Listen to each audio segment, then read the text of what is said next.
शुरुआत करते हैं एक दफ़ा फिर मुल्क के सियासी मंजरनामे पर नज़र डालकर। जिस तरह के आप लोग जानते हैं कि इस वक्त हमारे सामने जो अपडेट्स हैं, कौमी असम्बली, पंजाब असम्बली और खैबर पख्तूनख्वा की असम्बली में PTI की हिमायत याफ्ता 9 मुंतखब आज़ाद अरकान ने सुन्नी इत्तेहाद काउंसिल को बाकायदा ज्वाइन कर लिया। बैरिस्टर गौहर ने कहा कि ये फ़ैसला रिज़र्व सीट्स को पाने के लिए किया गया है और यकीनन अगर एक भारी अक्सरियत के साथ जो इंडिपेंडेंस है बैक बाय PTI अगर वो मुंतखब हो रहे हैं तो यकीनन ये बड़ा अहम है। आइए सबसे पहले आपको एक पैकेज दिखाते हैं जिसमें फॉर्मर कमिश्नर लियाकत अली चट्ठा के हवाले से जो उन्होंने इंकशाफात किए उसको एक दफ़ा फिर ज़ेर बहस लाया गया। रावलपिंडी डिवीज़न के 6 डिस्ट्रिक्ट ROs ने साबिक कमिश्नर के इल्ज़ामात को मुस्तरद किया है। आइए सबसे पहले इस पर आपको एक रिपोर्ट दिखाते हैं।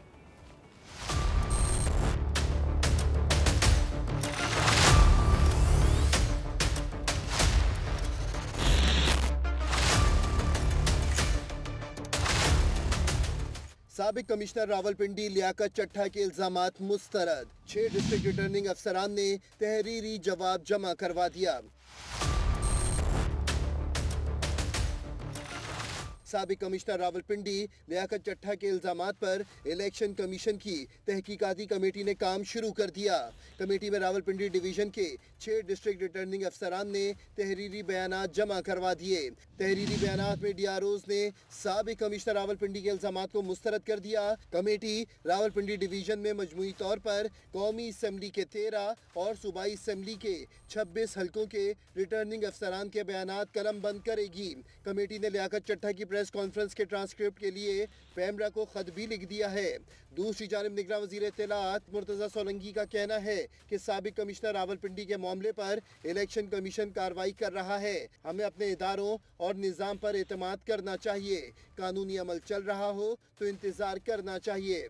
कमिश्नर का मामला है, उस पर एक आला तहकीकाती कमेटी बनी है और इलेक्शन कमीशन भी इस पर प्रोसीडिंग कर रहा है। तो हमें अपने इदारों पे और अपने जो निज़ाम है उस पर एतमाद करना चाहिए। कानून है और कानून का जो तरीक़ाकार है उस पर एतमाद करता हूँ, क्योंकि एक कानूनी अमल चल रहा है तो हमें इंतज़ार करना चाहिए। इलेक्शन कमीशन की कायम करदा कमेटी को 3 रोज़ में तहकीकात मुकम्मल करके रिपोर्ट पेश करनी है। जी जनाब अली, सो ये सूरत हाल है और इसकी वजह से समझ में आ रहा था कि यकीनन ये जो पूरा का पूरा गवर्नमेंट बनने का निज़ाम है, प्रोसेस है, उसमें कोई ना कोई अल्तवा आ सकती है। लेकिन इस वक्त भी आपको बताते चले, कल आपको सुबह सुबह हमने खबर दी थी कि चौथा राउंड PMLN और पाकिस्तान पीपल्स पार्टी के मुज़ाकरात का शुरू हुआ था।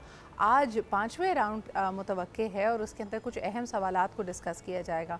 सब लोग कह रहे हैं कि क्वेश्चंस ऑफ कोर्स जो सबसे इम्पोर्टेंट मनसब है उनके हवाले से हैं कि प्राइम मिनिस्टर कौन होगा, वज़ीर ख़जाना कौन होगा और किन शराइत पे ये कोएलिशन बनने जा रही है। हमारे साथ मौजूद हैं सीनियर जर्नलिस्ट और एनालिस्ट जनाब नज़ीर लगाई साहब। आइए जानते हैं कि उनके मुशाहिदे में ये कोएलिशन किन बुनियादों पर बनेगा और कितना देर पा साबित होगा। अस्सलाम वालेकुम नज़ीर साहब।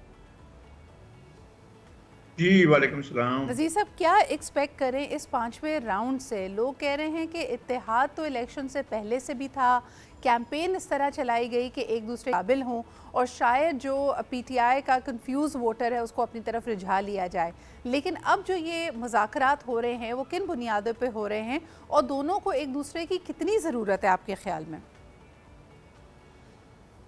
दोनों एक दूसरे की यकीनी ज़रूरत है, यानी एक दूसरे के बगैर शायद वो हुकूमत साजी के मरहले से तो उसमें जा ही नहीं सकते ना। ये मुमकिन नहीं है कि वो किसी भी तरीके से इक़्तिदार के करीब भी पहुंच सकें, इसलिए कि अगर दोनों इत्तेहाद नहीं करते हैं तो 2 चीज़ें हो सकती हैं। पहली बात ये है कि मफादात की जंग है और चलिए आप ये रख लें, हम ये रख लें, आपके पास ये भी ज़रूरत हो, हमारे पास ये भी ज़रूरत हो, आपके पास ये मनसब, हमारे पास ये मनसब हो, इस पर बैठ कर तय करना है। दूसरी चीज़ ये होती है कि किसी भी मरहले पर क्या ऐसा हो सकता है कि पाकिस्तान को, मुल्क को, रियासत को आगे रखा जाए कि यार बहुत बड़े बहरान से गुजर रही है, रियासत के बड़े शदीद मसाइल हैं, सियासी, नफ्सियाती, समाजी, मुआशी, हर तरह के मसाइल में घिरा हुआ मुल्क है और शदीद मखदूश सूरत हाल है तमाम शोबों में।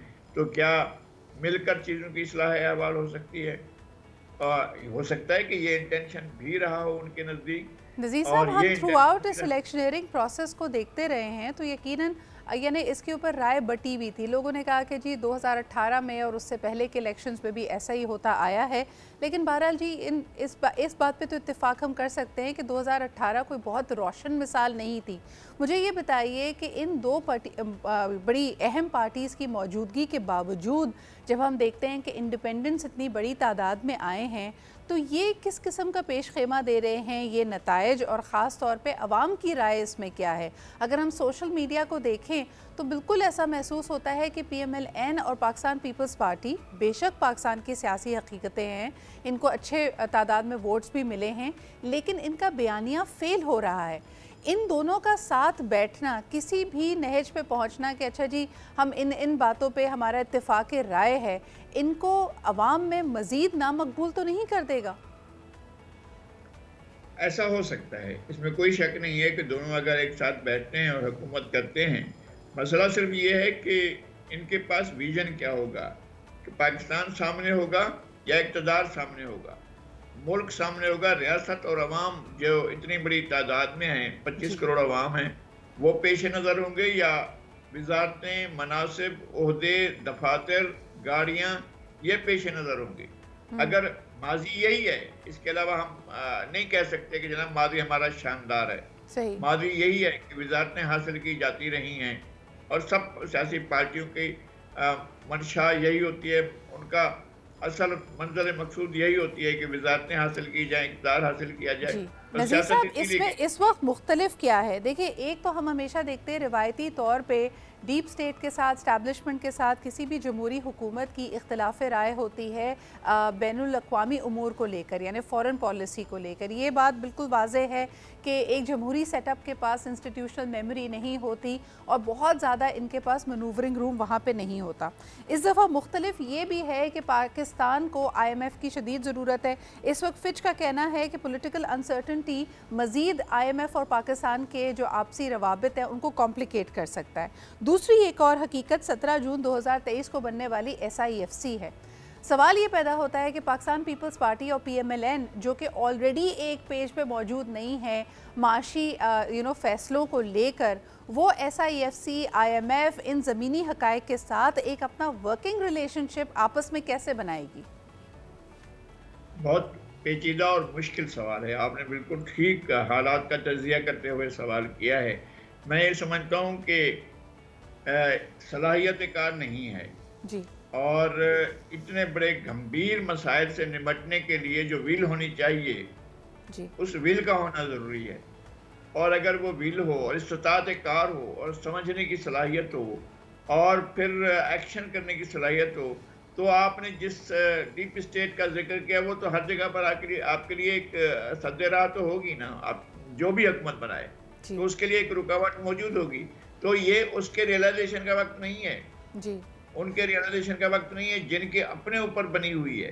नज़ीर साहब, एक छोटा सा सवाल, जैसे बिलावल भुट्टो ज़रदारी ने थ्रू आउट अपनी कैंपेन में कहा, उनसे लोगों ने कहा कि आप को भी IMF के पास जाना पड़ेगा, तो आपकी जो माशी पॉलिसी है उसमें मुख्तलिफ क्या होगा? और उन्होंने बड़ा क्लियरली कहा कि मैं एलीट्स के पास जो सब्सिडीज़ मौजूद हैं, जो सरमायाकार लोग हैं, जो बड़े हमारे यहाँ एलीट समझे जाते हैं, मैं उनकी सब्सिडीज़ कम करूँगा और उसका जो बोझ अक्सर पड़ जाता है आवाम पे, वहाँ पे मैं उनको कुशन दूंगा। ये उन्होंने बड़ा यूनिकली इसको बार बार डिफ़ाइन किया और उन्होंने इस पे कहा कि मेरे पास जो ताकतवर तबका है पाकिस्तान का, इसके हवाले से उनकी तरफ से बैकलैश आ सकता है।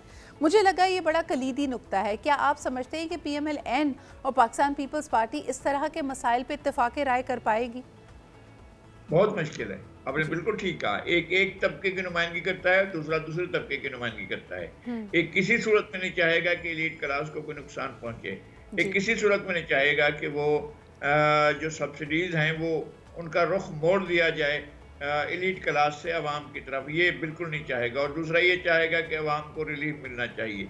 और ख़ुद जो एलीट क्लास है उसका ये घर नहीं है, उसका ये मुल्क नहीं है। वो मुल्क सरमाया जहाँ उसको महफूज मिलेगा वो वहाँ चला जाएगा। और ये रहा है, यहाँ पर टेंडेंसी रही है ये पाकिस्तान में। पाकिस्तान की कैपिटल फ्लाइट जो है वो एक ख़ास वक्त में रहा है यहाँ से पैसा उठ और कर चला नज़ीर साहब, जाता है। अब इसके अंदर मज़ीद कॉम्प्लिकेशन ये होगी कि चलें ये तो कोएलिशन गवर्नमेंट में होंगे, हो सकता है मुफाहमत के तहत कई चीज़ों पे ये लचक भी दिखाएं, लेकिन अगर इसी पार्लियामान में बैठे होंगे पीटीआई के बैक्ड जो आपके सुन्नी इंतहाद काउंसिल में भी शामिल हो चुके हैं और इतनी बड़ी तादाद में लोग हैं, अगर तो ये तमाम लोग अपोजिशन बेंचेस में बैठते हैं तो फिर हुकूमत साजी, कोई भी बिल, किसी भी चीज़ पे फैसले लेना पार्लियामान के लिए कितना आसान या मुश्किल होगा? मेरे ख्याल में पार्लियामेंट अगर ये दो पार्टियां किसी चीज पर इत्तेफाक कर लेंगी तो वो किसी भी बिल को बिल्डोज करके भी पास कर सकती हैं। उन्होंने बिल्डोज करके पास किया है, एक बात ये है। दूसरी बात यह है कि हम ये तवक्को नहीं कर सकते हैं बहुत बड़ी तादाद में कामयाब हुए, और ये भी हो सकता है कि उनकी सीटें जो है वो छीनी भी गई हों, ये भी हो सकता है। लेकिन मैं नहीं समझता हूँ कि बड़ी विजनरी क्लास है और बहुत ज़्यादा बड़े विजन के साथ सोचने वाले वहाँ भी नहीं है। पीटीआई में भी यही सूरत हाल है, बल्कि इससे बदतर सूरत हाल है। वहाँ भी इसी तरह का होगा। लेकिन ये बिल्कुल दुरुस्त है आपका ये इम्कान, जो जिस इम्कान का इजहार किया आपने कि हाउस के अंदर जो है वो बहुत बदमज़गी रहेगी, सूरत हाल ठीक नहीं रहेगी, और ये पार्लियामेंट कितना अर्सा चलती है अभी तो ये देखना है कि ये जिस तरह से ये पार्लियामेंट आई है और जिस मुनक़सिम मैंडेट के साथ आई है और जिस तरह से बिखरा हुआ मैंडेट है, अवाम को बखेर दिया गया है। और ये ऐसा नहीं है कि प्लान किया गया होगा, लेकिन लगता यही है कि एक वेल प्लान तरीके से अवाम को इस तरह से बखेर दिया गया। नज़ीर साहब, एक आखिरी छोटा सा सवाल करना चाहूँगी। मुझे ये बताइएगा कि लोगों ने कहा कि अगर पाकिस्तान पीपल्स पार्टी और PMLN वाकई सियासी तौर पे आगे बढ़ना चाहती है और आइंदा अपना कोई मुस्तकबिल देखती है तो इस हुकूमत में जगह उनकी अपोजिशन बेंचेस पे है। It will give longevity to their politics. उनकी सियासत के लिए ज़्यादा बेहतर फ़ैसला होगा, क्योंकि इस वक्त वो अवाम में उनका बयानिया, जिस तरह हम शुरू में बात कर रहे थे, कि बुरी तरह मार खा रहा है। तो आप क्या समझते हैं, कंसिडर करेंगे वो अपोजिशन में बैठने को?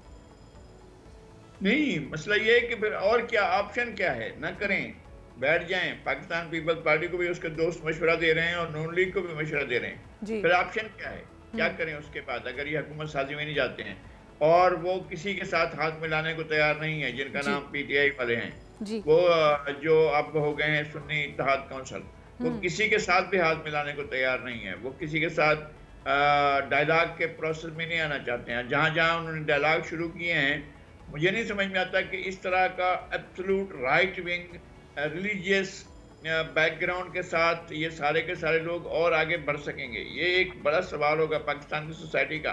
पाकिस्तान की सोसाइटी में इतनी ज़्यादा रिजिडिटी नहीं थी।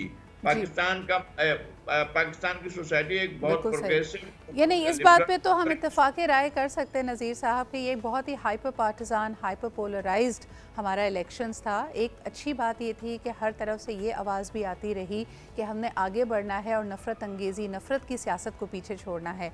लेकिन इस वक्त जिस पेचीदा माहौल में ये तमाम सियासी पार्टियाँ ऑपरेट कर रही हैं, क्या ये मुमकिन है? ये बहुत बड़ा सवाल होगा। बहुत बहुत शुक्रिया हमारे साथ इस तबसरे और तज्ज़िये के लिए मौजूद होने के लिए।